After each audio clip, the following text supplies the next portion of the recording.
আওয়ামী লীগ তো আসলে সবার জন্য ভালো হবে। আওয়ামী লীগ আসলে সবার জন্য ভালো হইব, দেশের জন্য ভালো হইব।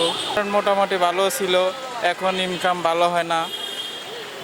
আগে 1400, 1500, 1600 এরকম মারতাম, এখন 800, 900 টাকা মারতে অনেক কষ্ট হয়ে যায়।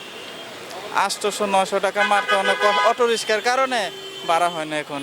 আগে তো আওয়ামী লীগ সরকার আসছিল, আওয়ামী লীগ সরকার দেশ তো খারাপ চালানে ভালোই চালাইছে দেশের। আবার অটো রিক্সা আসছিল, অটো রিক্সাও চালাইতে দিছে। অটো রিক্সা মনে করেন গল্লি মল্লিতে চালাইছে, ওরা সিন্ডিকেট করে দিছে। এই আর এরকম। আওয়ামী লীগ তো আসলে সবার জন্য ভালো হবে। আওয়ামী লীগ আসলে সবার জন্য ভালো হইব, দেশের জন্য ভালো হইব। দেশের মানুষ যদি শেখ হাসিনারে চায়, শেখ হাসিনা পাইব। আবার যদি বিএনপি সরকারে, বিএনপি সরকারই হইব। বাংলাদেশের ভিতরে দল আছে দুইটা, আওয়ামী লীগ আর বিএনপি। আওয়ামী লীগ তো ভালোই ছিল, আওয়ামী লীগ তো ভালো ছিল। তো মনে করেন আওয়ামী লীগ সরকার তো ভালো করে না, এই জন্য আর আওয়ামী লীগ তো ভালো আসিল, তো আওয়ামী লীগ নিষিদ্ধ করে দিছে, এই আর এখন তো ভালো চলতেছে না।